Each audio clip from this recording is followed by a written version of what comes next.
Olá!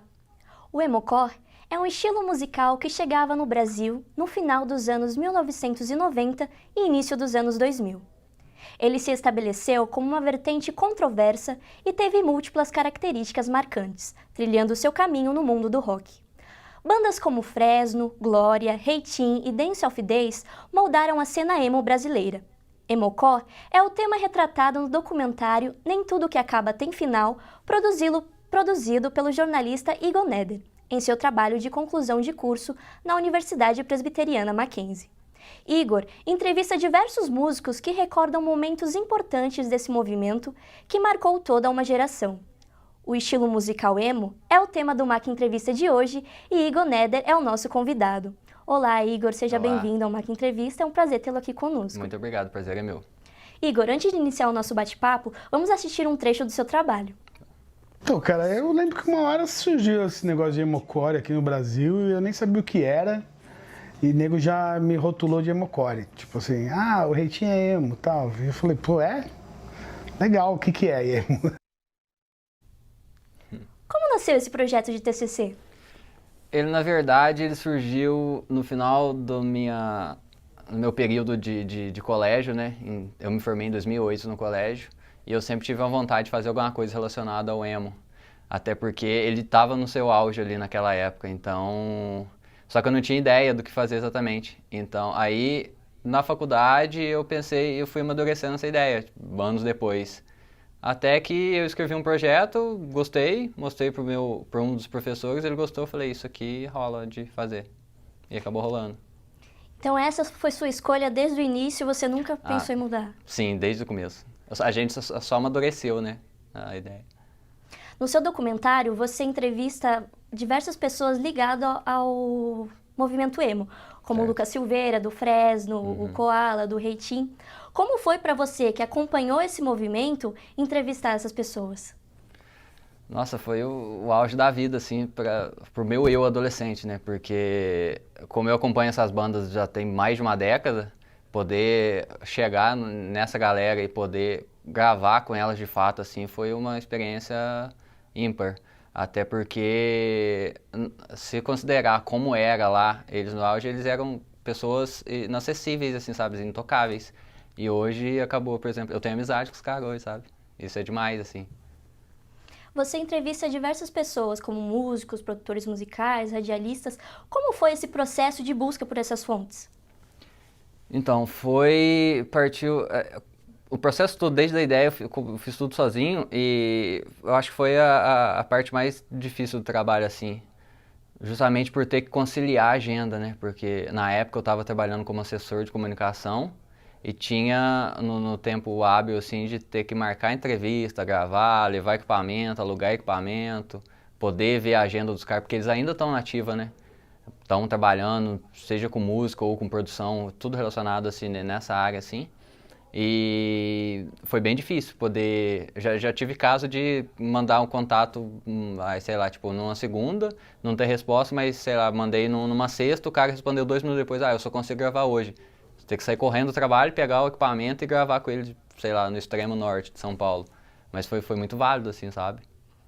Você mantém contato com algum deles ainda, assim, próximo? Sim, mantenho. Tipo, tanto que o Koala é um cara, nossa, ele é parceiro demais da conta, sabe?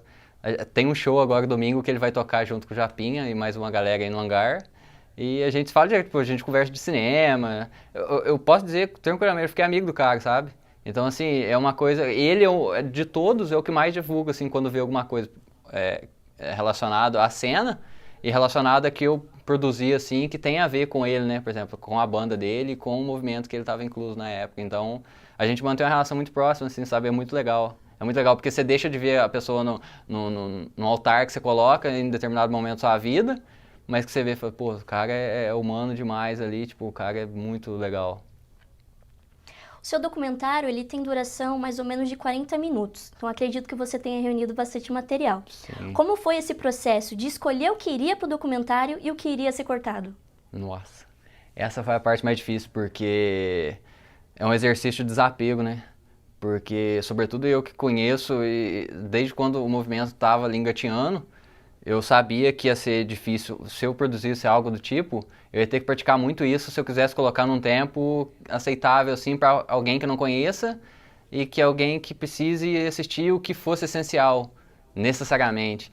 Então, de material, assim, eu tenho, acho que umas 10 horas de entrevista. Os shows que aparecem lá, eu fui em todos, a maioria no hangar.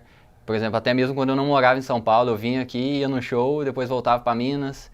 Então é uma coisa assim, é uma história de vida de verdade, sabe? Essa produção reflete mais do que só o que está ali, na verdade. Depois de todo o produto pronto, ele ficou exatamente do jeito que você imaginava?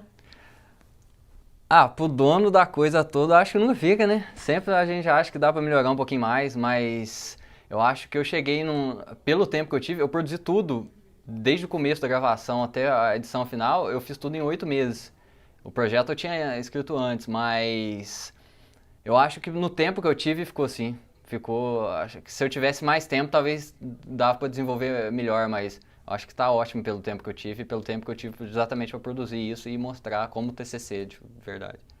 Vamos assistir mais um trecho do seu documentário. Bora. Eu acho que era um estilo muito democrático.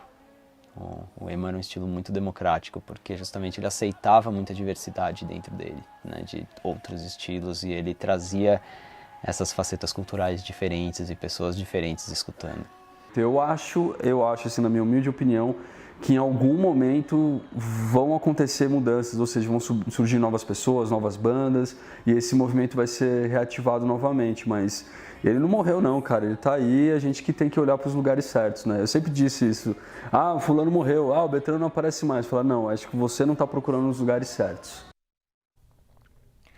O Mac Entrevista vai para um rápido intervalo e no próximo bloco a gente continua falando sobre isso.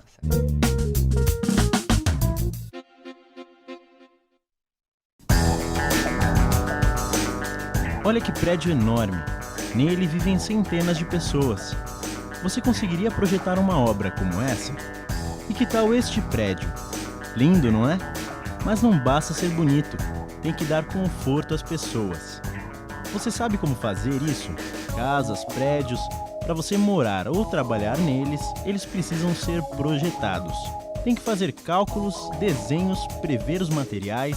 Você seria capaz de fazer isso? Um arquiteto, sim. Em um curso de arquitetura, você tem aulas de sistemas construtivos, paisagismo, conforto ambiental, estética e muitas outras. Você aprende a unir criatividade e ciência para melhorar a vida das pessoas. Mackenzie, há 140 anos formando gente que vai mudar o mundo.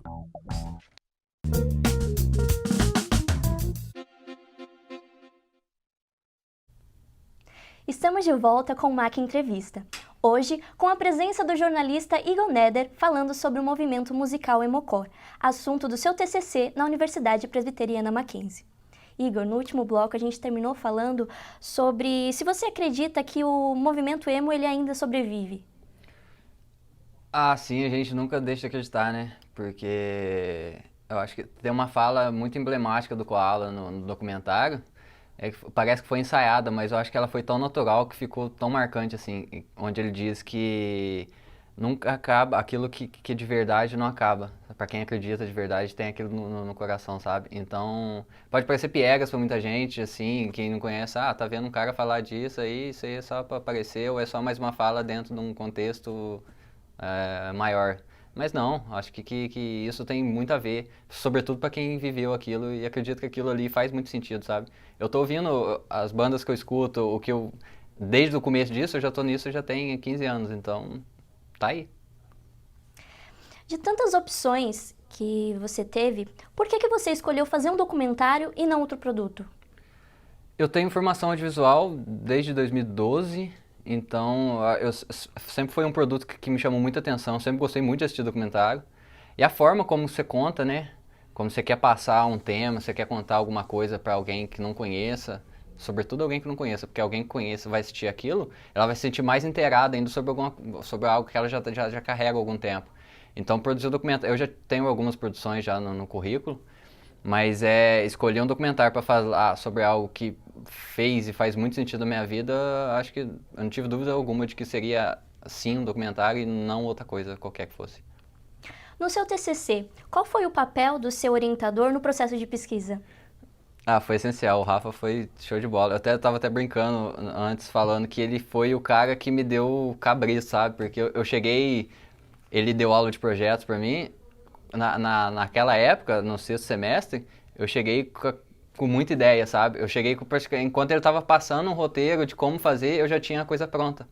E ele ficou meio assustado, assim, ele falou, cara, vai, vamos lá. E ele foi minha primeira opção de orientador. Então ele meio que norteou eu, assim, foi dando pausa, orientou um pouco na relação das entrevistas, o que eu poderia abordar, assim, e tudo mais. Sobretudo para quem não conhecia o movimento, porque para quem está inserido no contexto e vai fazer algo a respeito, às vezes peca em deixar alguma coisa passar. E eu acho que graças ao Rafael, eu não deixei, tipo, essas coisas atrapalharem o processo do documentário. E o que mais te marcou na produção do TCC? Porque você diz que acompanhou o movimento, Sim. acompanha até hoje. O que mais marcou? Eu acho que foi se alcançar o que antes eu considerava inalcançável. Sobretudo sozinho. Porque o fato de poder fazer um documentário, fazer um TCC aqui, como no caso o Mackenzie obrigatoriamente é individual, eu acho que ele te lança num desafio que você jamais se imaginou antes. Então, eu acho que encontrar as fontes, poder falar com elas, poder gravar, processo de logística, locação, tudo que está envolvido do documentário, eu acho que nesse sexto aí, se for colocar tudo, eu acho que esse processo do início ao fim, eu acho que é uma baita evolução pessoal. Vamos assistir mais um trecho desse documentário. O importante de fato, perceber, assim, o impacto que teve as bandas dessa geração e o som dessa geração no Brasil e no mundo, em tudo que veio depois e nessas pessoas. Até então eu não sabia que eu gostava disso aí, desse estilo de música, de um estilo de roupa diferente. Talvez eu também tinha um certo preconceito com o diferente. Aí quando surgiu o Emocore, quando eu vi que eu estava envolvido ali, eu vi que era aquilo, eu era aquilo. E aquilo lá fazia diferença para mim e faz até hoje.